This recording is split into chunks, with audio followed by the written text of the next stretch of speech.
나는 1935년 11월 21일 미국 일리노이주에서 태어났다. 아버지가 농부였으니까 마을 바깥에 있는 농장에서 태어났고 농장에서 살았다. 나는 막내로 태어났다. 내 형제로는 형님과 누님이 계신다. 그런데 누님하고 나 사이에 작은 형들이 둘 태어났는데 둘 다 태어나자마자 죽었다. 너무 일찍 태어났기 때문이다. 누님은 1929년에 태어나셨다. 그 후 1930년에 형 윌리엄이 태어났고 1933년에 형 요셉이 태어났다. 그런데 윌리엄 형은 3일 살다가 죽었고 요셉 형은 3시간 동안 살다가 죽었다. 윌리엄은 9개월 만에 세상에 나왔고 요셉은 8개월 반 만에 태어났다. 요셉 형이 죽었을 때 의사는 어머니에게 임신하지 말라고 권했다. 또 임신하면 어머니 당신도 죽을 것이라고 했다. 의사의 권고가 있었지만 2년 후에 내가 태어났다. 나도 태어나자마자 죽을 뻔했다. 8개월 만에 세상에 나왔다. 의사의 말로는 내가 살고 어머니가 살았다는 것이 기적이라고 했다. 나도 너무 일찍 태어났다. 그때 다행히도 인큐베이터가 생겨나서 그 덕분에 살았다. 인큐베이터가 없었으면 형들처럼 죽었을 것이다. 한 달간이나 인큐베이터에서 살았다. 내가 태어난 일리노이주에는 중학교가 없었다.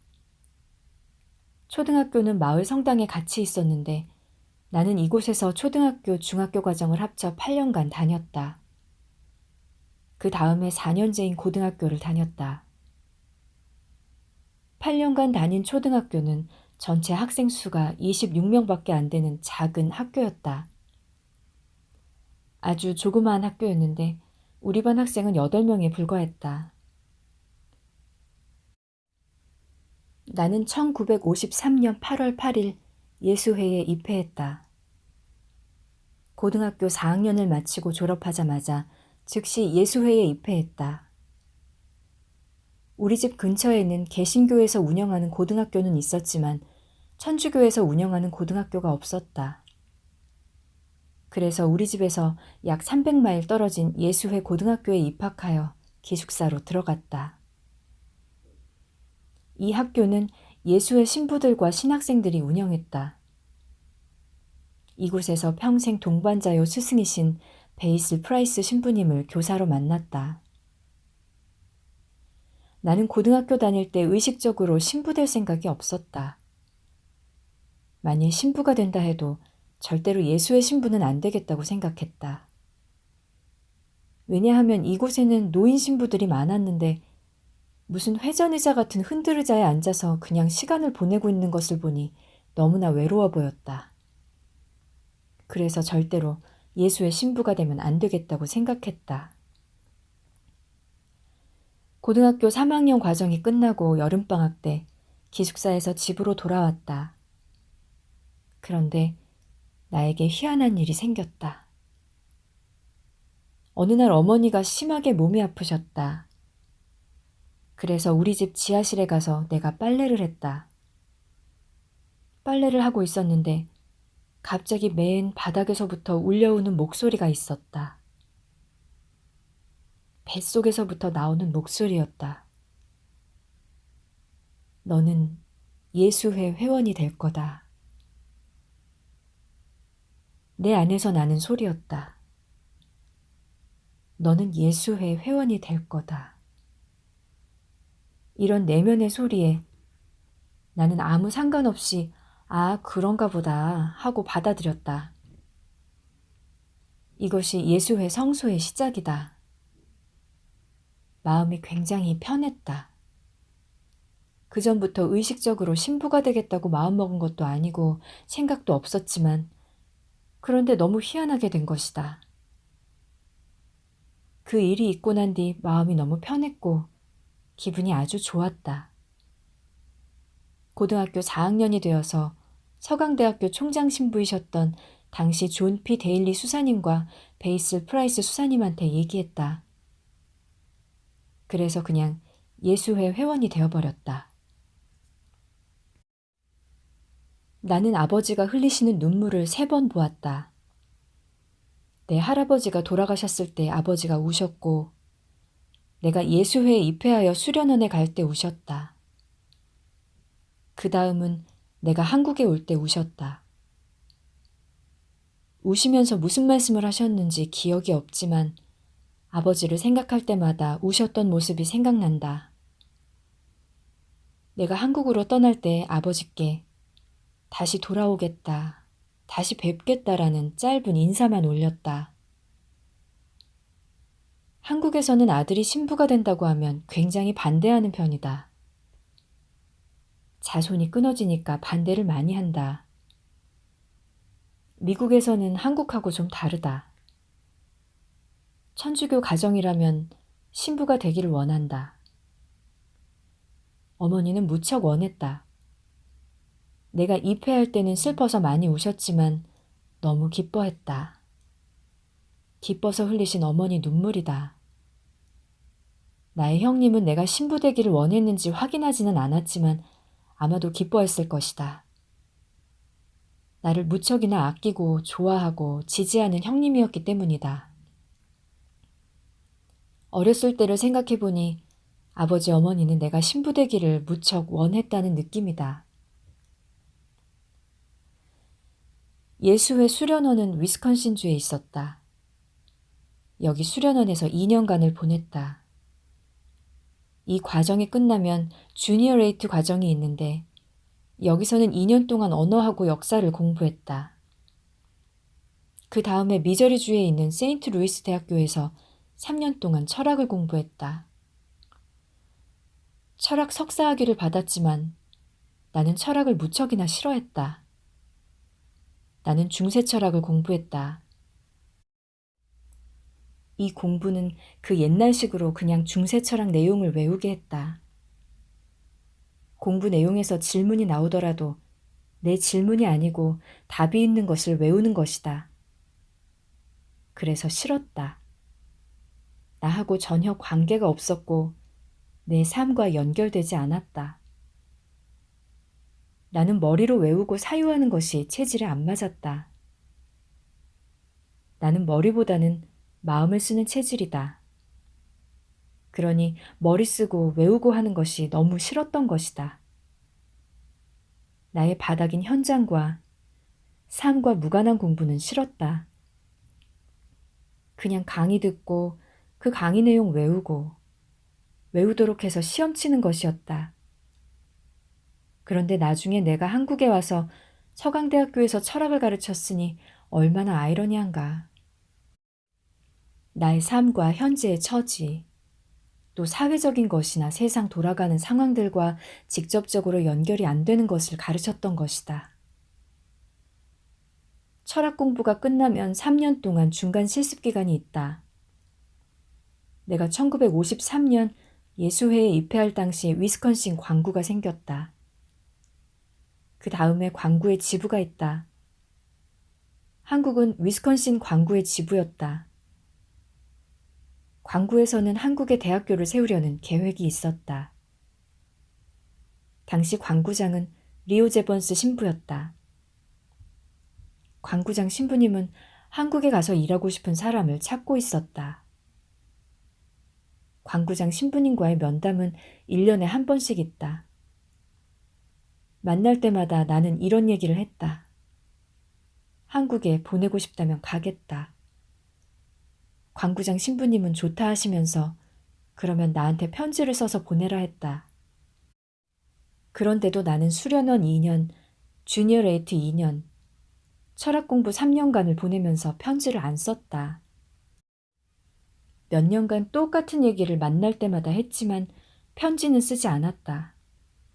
하지만 광구장 신부님은 한국에 가겠다는 편지를 써서 보내라고 했다. 나는 편지를 쓰지 않았지만 믿었다. 하느님이 내가 한국에 가기를 원하신다면 보낼 것이다. 그래서 그냥 기다렸다. 철학 공부 3학년 때 광구장 신부님이 오셨는데 똑같은 소리를 했다. 한국에 보내고 싶다면 가겠다고 그랬더니 이번에는 광구장님이 편지를 쓰라고 하지 않고 보낼 마음이 있다 하셨다.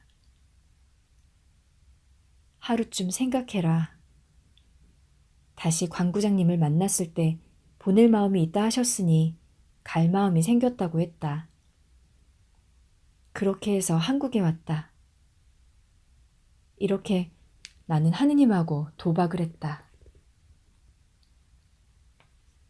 나는 1960년 9월 21일 한국 부산에 도착했다. 배를 타고 왔다. 미국 샌프란시스코에서 일본 도쿄까지 열흘 걸렸다. 내가 탄 화물선은 손님방이 6개 있었다. 도쿄에 도착한 화물선 배는 5일간 머물렀다. 화물을 내리는 동안은 닻이 안 올랐다. 나는 5일 동안 일본말을 하나도 모른 채 기차 타고 구경을 다녔다. 그런 다음 고베에서 다시 배 타고 한국 부산에 도착했다. 먼저 한국에 오신 베이슬 프라이스 신부님이 서울에서 기차 타고 부산까지 마중 나와 나를 맞았다. 샌프란시스코에서 출발한 화물선 배는 관광객들이 여기저기 낙서를 해놓았다. 유심히 보니 한국말 몇 개가 쓰여 있었다. 감사합니다 라는 낙서가 있었다. 열흘 동안 그 배를 타고 오면서 계속 연습했다. 감사합니다. 감사합니다. 감사합니다. 나는 연세대학교에서 한국말을 6개월간만 공부하고 1961년 3월부터 서강대학교에서 가르쳤다.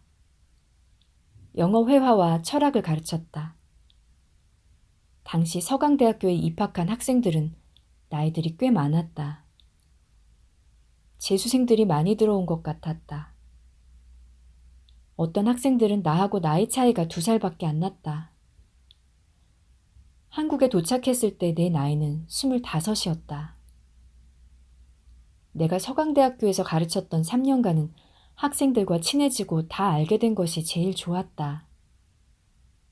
숫자가 그리 많지 않았지만 철학과 영어 회화를 수강받은 모든 학생들을 다 알게 되었다. 주말마다 등산을 갔다.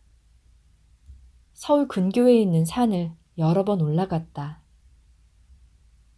북한산, 관악산 등 여러 산들을 등산하면서 주말마다 학생들과 어울린 시간이 너무 재미있었고 좋은 기회였다.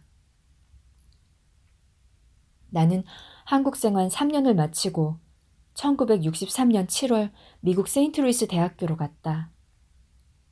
4년간 신학을 공부했다. 신학은 철학보다 조금 재미있었다. 재미없는 과목도 많이 있었지만 그래도 철학보다는 재미가 붙었다. 그렇지만 나는 공부하고는 안 맞는다. 공부할 사람이 아니다. 공부해서 학교에서 가르치거나 연구할 사람이 아니다. 어쨌든 과정을 마치고 나는 1966년 6월 8일 사제서품을 받았다. 서품식은 예수회 위스콘신 본부 옆에 있는 성당에서 있었다. 서품식에는 내 가족과 친구들이 다 왔다. 첫 미사를 드리고 다시 한국에 돌아왔다.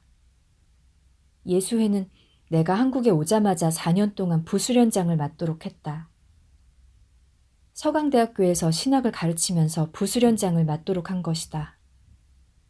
그 다음은 1970년부터 4년 동안 수련장 역할을 맡도록 했다. 나는 주로 수련자에게 예수회의 역사나 영성신학을 가르쳤다. 또 서강대학교에서는 철학의 형이상학이나 인식론을 가르쳤다. 재미없는 것들을 또 가르치게 되었다. 1969년 9월 11일 동아일보에 내 기사가 실렸다. 나는 이날 내 명함에 대하나 슬퍼한다. 언론 자유 시들어간다고 쓰고 가슴에 달았다. 그리고 부모님이 돌아가셨을 때 상가에서 오른팔에 배천을 차는 것처럼 똑같이 차고 명동에 나갔다. 나는 명동의 어느 구두가게에 갔다. 구두가 필요해서 구두를 맞추고 종로 쪽으로 걸어가서 신촌으로 오는 버스를 타고 다시 서강대학교로 돌아오려고 했다. 마침 그날 종로에서 무슨 시위가 있었다. 경찰들이 많았다. 나를 본 경찰들이 나를 체포해서 가까운 파출소로 끌고 갔다. 경찰들이 체포할 때 명함에 이 글씨를 누가 썼느냐고 물었다. 내가 썼다고 했더니 써보라고 했다. 나는 그 자리에서 썼다.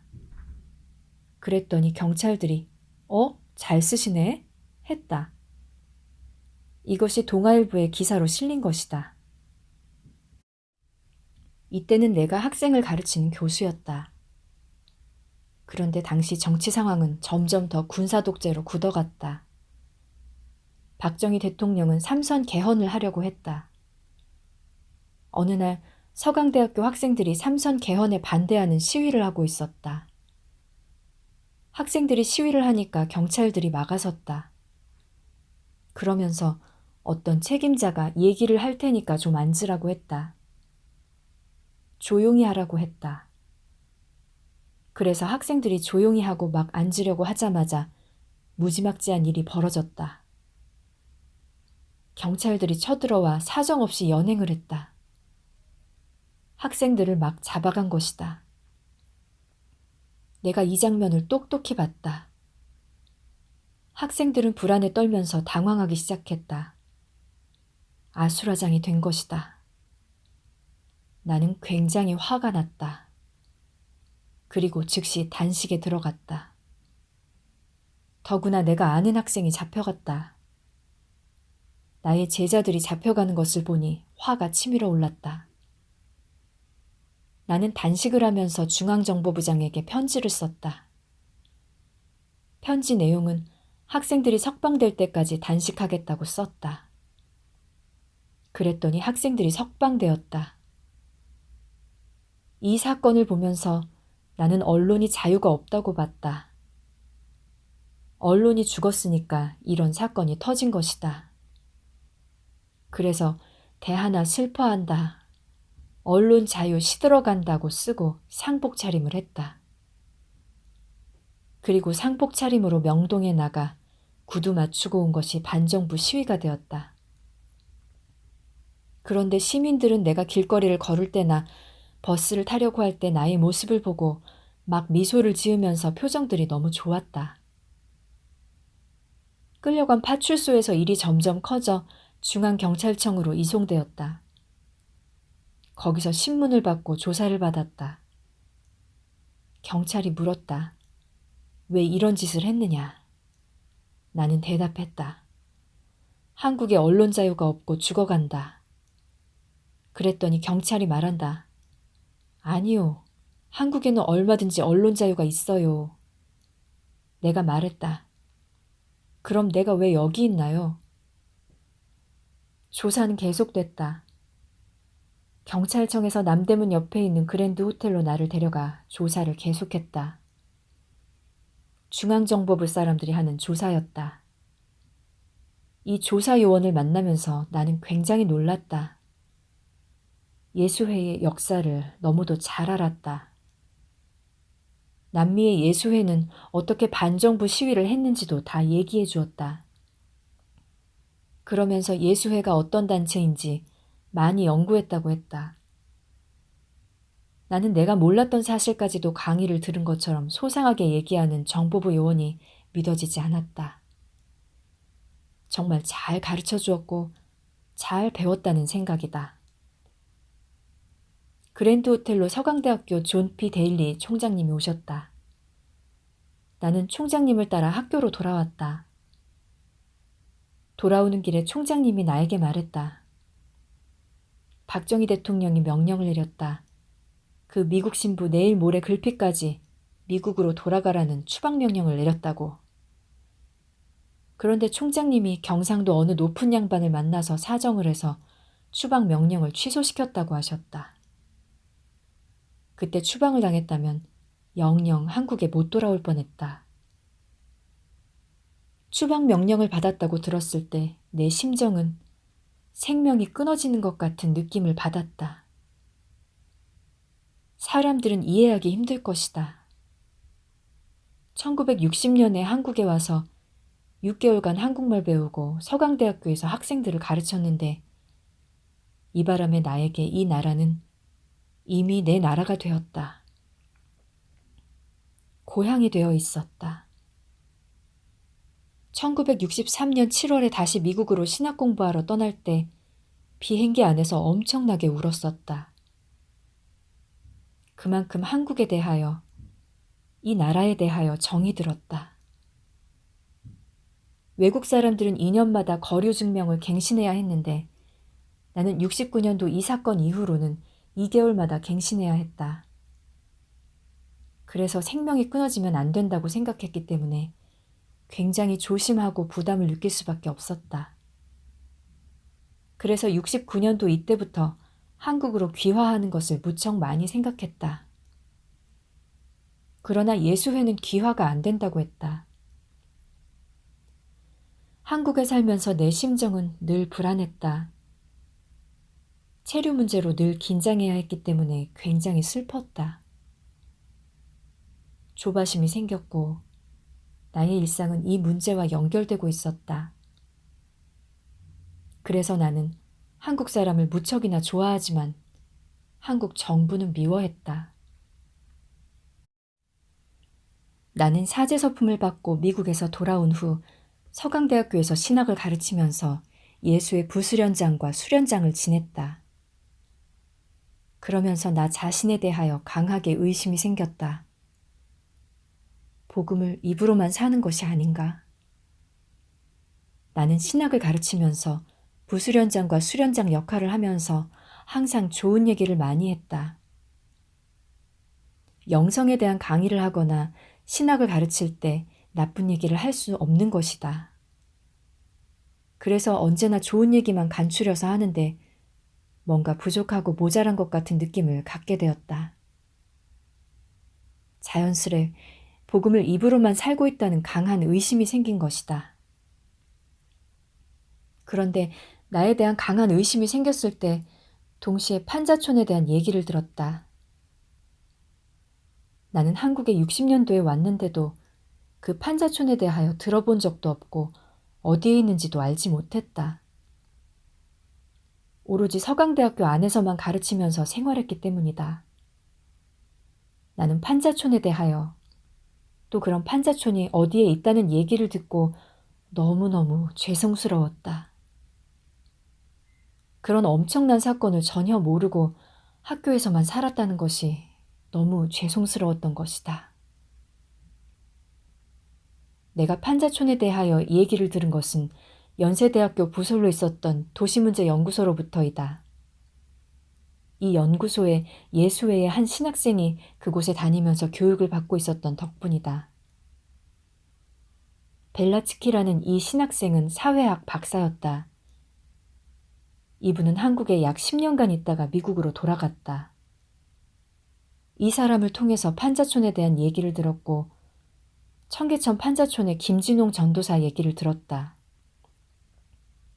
내가 가졌던 강한 의심과 뭔가 부족한 것의 핵심은 복음을 입으로만 살고 있다는 것이다. 그러나 판자촌 얘기를 들었지만 내 마음대로 갈 수 없었다. 그래서 한국 예수회 베이슬 프라이스 지부장 신부님에게 청계천 판자촌에서 한 달간 체험하고 싶다고 말씀드렸다. 지부장 신부님은 내 얘기를 허락하셨다. 나는 1973년 11월 어느 날 청계천 판자촌에 들어갔다. 내가 들어간 곳은 지금의 한양대학교 뒤편 성동구 송정동 판자촌이며 중량천과 만나는 배수 펌프장이 있었던 근처이다. 얘기 들은 대로 김진홍 전도사는 이미 활빈교회를 세워 판자촌 주민들과 움직이고 있었다. 나는 나보다 먼저 들어와 있던 재정구를 첫날 밤에 만났다. 정구는 교련 반대 시위로 학교에서 제적당한 상태였으며 이곳에서 배달학당 야학 교장을 하고 있었다. 정구는 활빈교회 예배당에 붙어있는 조그만 방에서 거주하고 있었다.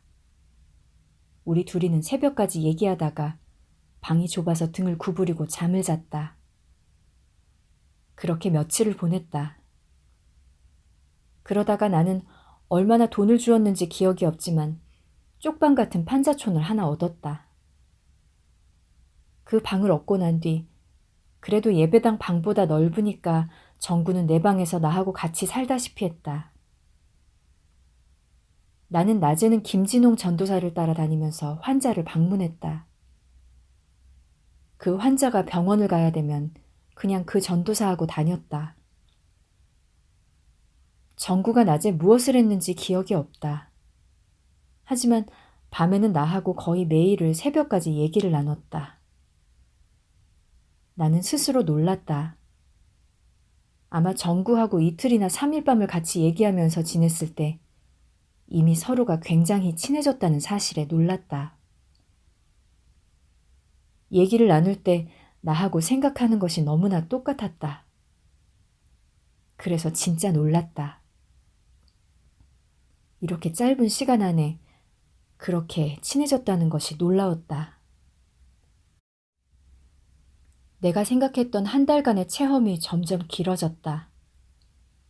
나의 청계천 생활은 주민들하고 거의 매일 술 마신 기억밖에 나머지는 생각이 잘 안 난다. 맨 처음 들어갔을 때 나는 무척이나 겁이 났다. 주민들이 나를 어떻게 볼 것인가? 나를 주시할 건가? 하고 굉장히 겁이 났다. 그런데 참으로 너무 놀랐다. 주민들은 나를 그냥 받아주었다. 미국 사람이 여기 왜 왔는지는 모르지만 하여튼 한번 살아봐라 그런 식이었다. 그것이 나에게는 참으로 신기했다. 주민들이 따지지 않았다. 나는 그런 주민들이 굉장히 마음에 들었다. 그때 처음으로 가난한 사람들을 만났다. 너무나 인간다운 면이 있었다. 이 점 때문에 나는 가난한 사람, 판자촌 사람들을 통해서 인간이 되고 싶었다. 참 사람이 되고 싶었다. 그러면서 나 스스로 굉장히 큰 충격을 받았다. 내가 얼마나 비인간적이었나를. 이 깨달음은 나에게 굉장히 중요한 깨달음이었다. 판자촌 주민들이 사는 모습을 보고 또 나를 주민들이 그냥 받아주는 것을 보면서 나의 진짜 모습, 즉 비인간적인 면을 보게 된 것이다. 판자촌 주민들은 가난하기 때문에 지킬 것이 없다. 주민들은 그냥 있는 그대로 보여주면서 나는 이렇다, 싫으면 싫다, 좋으면 좋다 라고 솔직하게 말하는 것을 보았다. 주민들의 이런 모습을 통해서 나의 비인간적인 모습이 보인 것이다. 나를 보니 나는 감출 것이 많았다. 지킬 것도 많았다. 그에 비해서 판자촌 주민들은 지킬 게 없으니까 그냥 닥치는 대로 산다. 이런 주민들의 솔직한 매력 때문에 빈민 현장에서 18년 동안이나 살게 되었다. 지금도 이 생각에는 변함이 없다. 나는 내가 죽는 날까지 진짜 사람이 되고 싶다. 이것이 내 인생의 몫이다. 지금도 사람이 되고 싶다는 이 목소리가 나에게 있다. 그런데 판자촌 주민들은 이미 벌써 사람이 되어 있다는 느낌이 강하게 들었다.